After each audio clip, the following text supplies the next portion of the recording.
guys, welcome back to another episode of this shit.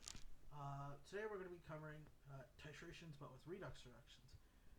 Uh, they tend to they're exactly the same in terms of what you do in the lab. However, some of these things involve pre-treatment, and therefore it becomes quite a bit more complicated. Now,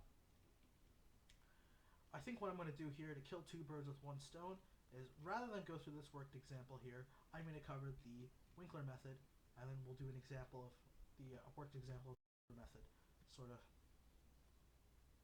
together, so that we can determine sort of how we go about it. So, firstly, before we introduce the Winkler method, we're going to talk about dissolved oxygen content in water and biochemically oxygen demanding waste. So, animals need oxygen to survive. Shocker. Um, Diatomic oxygen has a very low solubility in water, and therefore, it's really important in determining the health of an ecosystem, if fish can survive in it, how much oxygen is there in the water.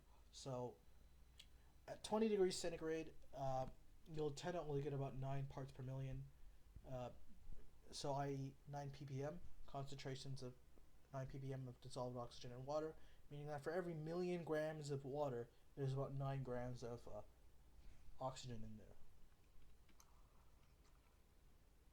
So at 20 degrees centigrade, uh, at that sort of at room temperature, uh, you know, 8 or 9 ppm is actually considered to be water of good quality. It's considered to be moderately polluted when it reaches half that, so 4.5 ppm, and less than 4.5 indicate high levels of pollution. Um, Organic matter, when it decomposes, that's what we consider a biochemically oxygen demanding sort of waste product.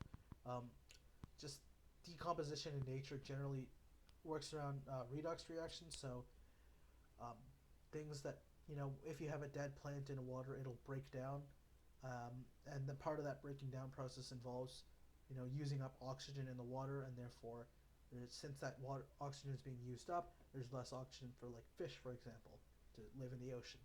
Now, there are two possible means of decomposing, depending on the amount of dissolved oxygen content in the water: aerobic with oxygen and anaerobic decomposition without oxygen. And what's important to note is that under aerobic conditions, it will decompose by going oxidation, whereas anaerobic uh, decomposition will undergo decomposition by being reduced. So the final product is CO2, which is the fully oxidized form of carbon, versus methane, which is the fully reduced form of carbon. Um, so yeah, now that that's sort of out of the way, we can use the Winkler method for determining the amount of dissolved oxygen in the water, which is a chemical method that involves 4 steps. So in this method, a sample of water is usually taken and is kept out of contact with air, usually by filling a bottle with water and capping the bottle without leaving any airspace. Without, um, and then you have to do something called preparing the sample. So you can prep the sample. You're not expected to memorize this, and it'll be given to you more than likely. But excess manganese sulfate is used as a sort of manganese ion. You could also use manganese chloride. You also need a source of OH ions and a source of I minus ions. And with that, with these sources, the source of manganese will react with the source of hydroxide to form manganese hydroxide, and then this will react with the dissolved oxygen in the water to form this compound, and then this compound here will react with your source of 1 minus ions, and you need sulfuric acid under acidified conditions. This here will react with your source of iodine to form this, and this. And then lastly, you get to the part that you can the actual titration part. And then when you add this, when you titrate it with thiosulfate, you usually use sodium thiosulfate in the lab. When you do that titration with iodine, you get this and this. Now, that seems like a rather long-winded process, right? But essentially, what these questions and involve you doing is, once you go to the titration step and have it, you have to backtrack your way. You have to go you have to work your way backward to get to what you want. So in this case, you know how much of this you added, and therefore you can calculate how much of this was in your sample. And then since you know how much of this was here, you can calculate how much of this was in your sample. And since you know how much of that was here, since you know how much that was there, you can go use this and calculate how much of dissolved oxygen there was here. That's sort of how you do it. You work backward. Lastly, we measure the amount of decomposition by using a quantity called biochemical oxygen demand, which is the dissolved oxygen content measured originally minus the dissolved oxygen content measured 5 days later. If it's less than 1 ppm, it's almost pure water. If it's 5, it's of doubtful purity. And if it's 20 or more, it's of unacceptable purity. Basically, the higher it is, the less pure the water sample is.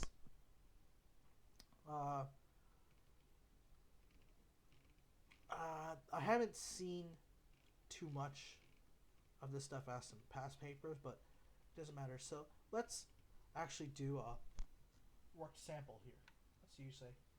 Let's do number 6 here. Pause the video, give this a shot yourself, and you can come back to it. In 3, 2, 1. All right, welcome back.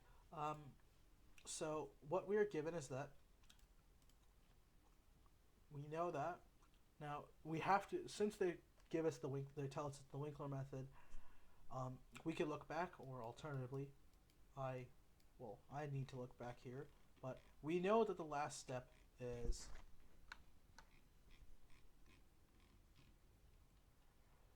this plus 2s2o3 forms 2i minus plus s for o 6 2 minus 2 minus, and then since we know that, what we do know is that, like with our acid-base samples, we know that the initial burette reading was, so let's draw a little chart here.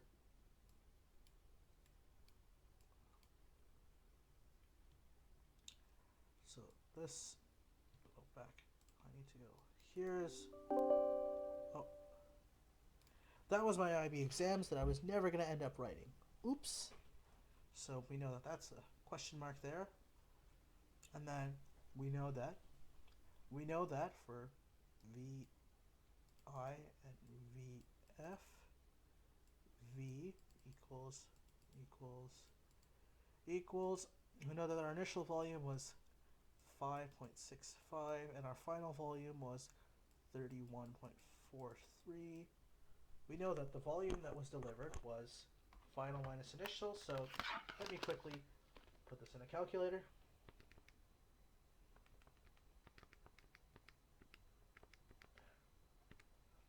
So we know that there was 25.78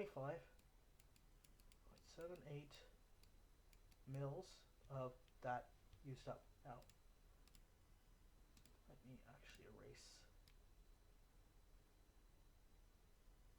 This is a very painful process, I know. But I don't want to erase something, that's too bad. And okay, perfect. And then I can freeform select this and move it way up. Right, so now that we know that the volume, how much volume there was, we know we can write out a conversion factor, so 25.78 mils, and we know that the concentration of sodium thiosulfate was 0.0050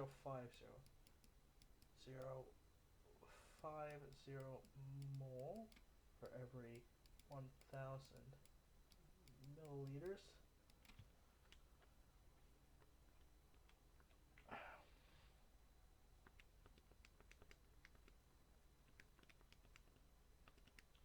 So we know that there was 1.29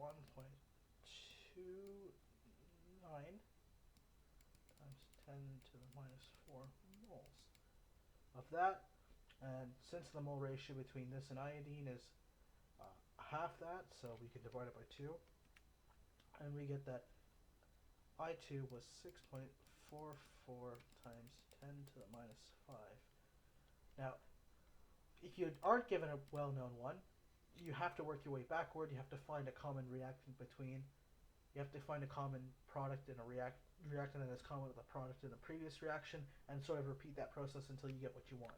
Get to the step you care about. Now, since we know the I2 concentration, the amount of I2 was that, 6.44 times 10 to the minus 5 moles, we can work our way backward. Now,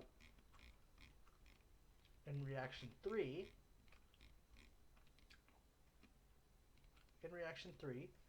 we know that we are comparing with manganese oxide hydroxide, so OH2 plus blah blah blah. I'm just gonna here, I'll just do it. 4H plus 2I minus yields I2 plus N2 plus H2O. 3 of them. So if this was step 4, this is step 3, and then I'm only going to go as far as step 2 since that's what we care about.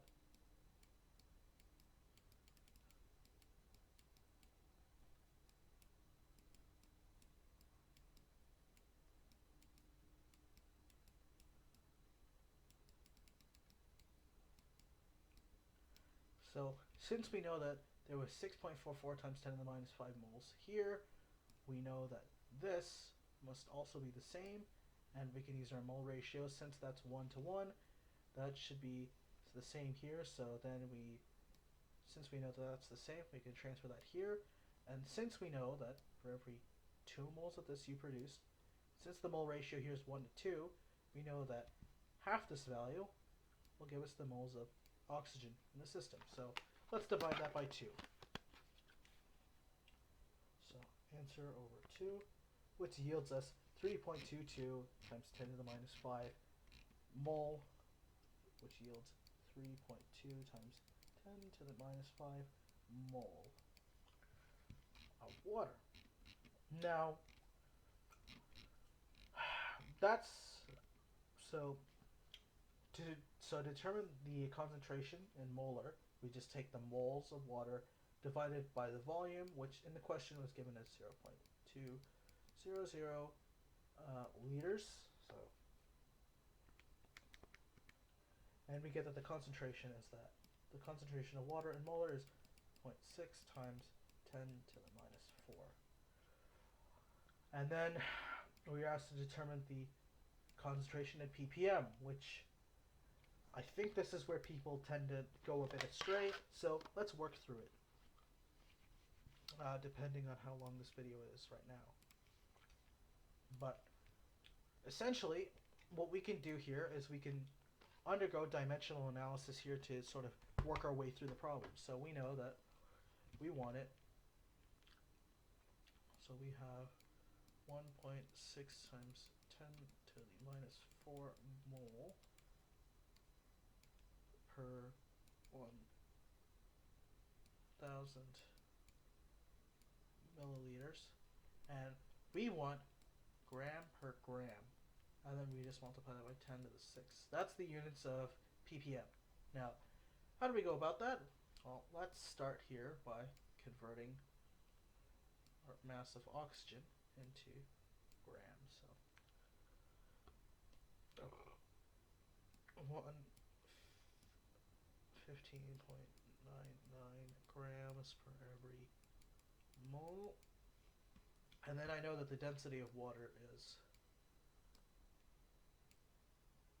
1 milliliter per gram.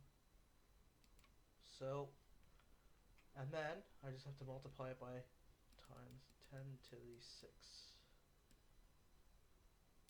which yields me. So notice here how I intentionally flip my fractions around in such a way such that my units cancel. So this moles here will cancel, these mils here will cancel, and what I end up with getting is gram per gram, which I then multiply by 10 to the minus 6. So times 4.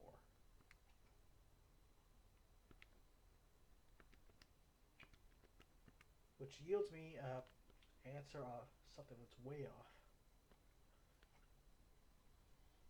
I think I did something wrong. Oh, I forgot to divide by 1,000.